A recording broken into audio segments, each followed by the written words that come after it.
kasih pemirsa, Anda masih bersama kami dan di segmen ini kami akan sampaikan informasi seputar top feeds Instagram IDX_channel. Jadi ini ada beberapa informasi yang jadi perhatian para netizen ya Pras. Betul. Hari ini khususnya dari Instagram diantaranya. Ini terkait dengan Malaysia Airlines ini yang terancam bangkrut pemirsa, di mana karyawan didesak untuk melakukan ataupun mengambil cuti sukarela. Permintaan telah anjlok dan penumpang serta banyaknya penumpang yang meminta melalui akun media sosial kami melakukan pembatalan pemesanan. Hal ini menempatkan situasi dari Malaysia Airlines dalam situasi yang bisa dikatakan krisis. Banyak maskapai sekarang berisiko bangkrut dan Malaysia Airlines tidak jauh berbeda. Iya, untuk itu Malaysia Airlines ini pertimbangkan sejumlah opsi nih Pras untuk penghematan termasuk cuti sukarela tanpa dibayar bagi karyawannya. Nah, hal ini disampaikan oleh Bu Hui Yi, CFO Malaysia Aviation Group, seperti dikutip dari Okezon Rabu ini. Gitu. Kita lihat ya, seperti apa sih komentar dari para netizen atas informasi Malaysia Airlines ini yang berpotensi bangkrut. Bahkan karyawannya diminta cuti sukarela tanpa dibayar nih. Dari @investasi sahamku. Katanya nih semoga hal yang sama tidak dialami maskapai negara kita. Amin gitu ya Pras ya. Amin, betul. Dan berikutnya dari Kaharunatan yang menyebutkan bahwa ini adalah salah satu risiko dari langkah lockdown ya yang diambil oleh pemerintah Malaysia. Jadi mungkin ini juga bisa menjadi gambaran ke pemirsa di rumah mungkin ya, bagi yang banyak yang bertanya-tanya kok belum melakukan lockdown sih. Betul. Nah, salah satunya ini yang dikhawatirkan terjadi PHK ataupun juga kebangkrutan ya di sejumlah perusahaan. Aktivitas ekonomi bisa dikatakan terhenti untuk beberapa waktu, sesuai dengan masa waktu lockdownnya di kapan dilakukan begitu ya. Berikutnya di Herbert Teams 88 ya. Jangan asal ucap terkait dengan lockdown kalau tidak paham dengan risikonya. Siap menjadi pengangguran besar-besaran nggak kalau misalnya perusahaan bangkrut. Iya. Oke, kemudian ada juga dari Nuranita_Wijaya. Semoga corona mereda sebelum Ramadan. Mudah-mudahan ya, itu harapan kita semua juga. Agar kita bisa merayakan Ramadan dengan seperti tahun-tahun sebelumnya, lebih semarak ya. Itu dia. Itu mungkin bisa menjadi pertimbangan juga bagi masyarakat di Indonesia begitu. Apabila ini adalah konsekuensi apabila tadi dikatakan pemerintah melakukan lockdown. Jadi ada aktivitas ekonomi yang berhenti, kemudian tidak adanya aktivitas konsumsi di masyarakat, apalagi di Indonesia itu masih menjadi andalan dari sumber penerimaan negara yang menopang ekonomi Indonesia. Apalagi kan memang banyak sekali masyarakat Indonesia yang pekerjaannya itu non formal. Jadi ya memang bayarannya itu harian gitu loh. Jadi kalau misalnya nggak kerja, ya nggak makan. Khawatirnya kan lebih parah nantinya ya.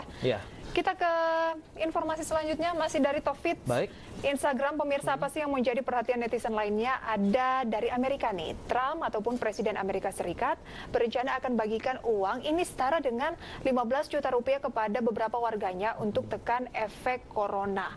Nah, Pras, adapun stimulus ini dianggap memiliki dampak yang jauh lebih cepat jika dibandingkan kebijakan lain dalam paket stimulus, termasuk mungkin pemotongan pajak.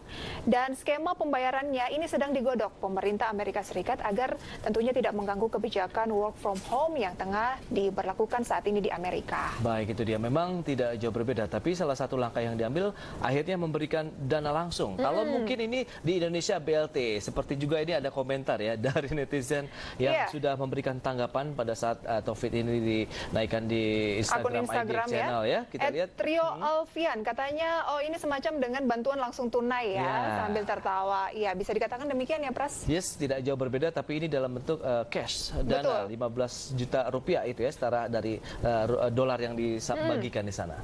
Kemudian ada @tri_onoska.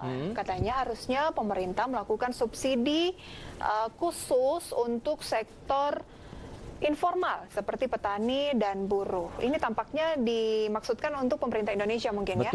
Bahwa kalau mau memberikan bantuan sama seperti Amerika, mungkin bisa jangan BLT tetapi kayak yang sektor informal ibaratnya kalau kita memberikan sesuatu tuh jangan ikannya, tapi kasih pancingnya. Jadi biarkan masyarakat yang bergerak begitu bekerja, bagaimana kita sudah disediakan infrastrukturnya, biarkan masyarakat juga yang bekerja untuk mencari sumber pendapatannya. Jadi ini memberikan satu mungkin dalam tanda kutip mengikuti pembelajaran supaya kita tetap berkreasi, tetap inovatif dalam menggerakkan ekonomi Aslinya tetap Indonesia. ada usaha gitu ya. Usaha. Karena kalau Setuju. uang tunai langsung bisa-bisa kita langsung membelanjakan itu dan ya rencana untuk melok diri kita sendiri, mengisolasi diri kita sendiri di rumah terlebih dahulu bisa kacau juga ya. Yes, atau bahkan akhirnya uang yang disampaikan tadi banyak disimpan tidak untuk menggerakkan aktivitas ekonomi. Bisa jadi.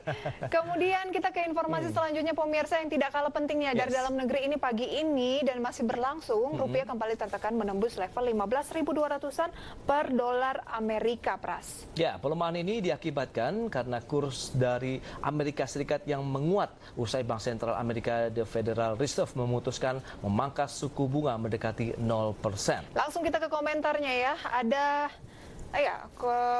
tidak bisa kita sampaikan dengan detail, begitu bisa Anda saksikan di layar, mengatakan bahwa corona terbukti memperkuat ekonomi Amerika sekaligus dolar Amerika Serikat. Sebaliknya, Dwi_Lukito ya yang mengatakan ini, sebaliknya negara-negara lain keteteran. Tapi langsung dijawab nih Pras oleh santri investor. Betul, menyebutkan bahwa memang Corona ini membuat investor panik dan ekonomi macet, akibatnya perusahaan memiliki kinerja terpuruk, kemudian investor menarik dananya khususnya investor asing atau negara maju dari pasar saham Indonesia. Akhirnya rupiah melemah dibandingkan dengan dolar. Oke, jadi sebenarnya bukan karena pihak Amerikanya begitu ya, karena mereka juga sudah mengalami tekanan juga karena virus corona, tapi memang investor itu banyak yang keluar dananya ya, membuat dolar menguat. Kondisi ini memang tidak hanya terjadi di Indonesia, Prisa, karena semua negara khususnya yang terdampak dengan meluasnya penyebaran virus corona ini juga mengalami hal yang sama.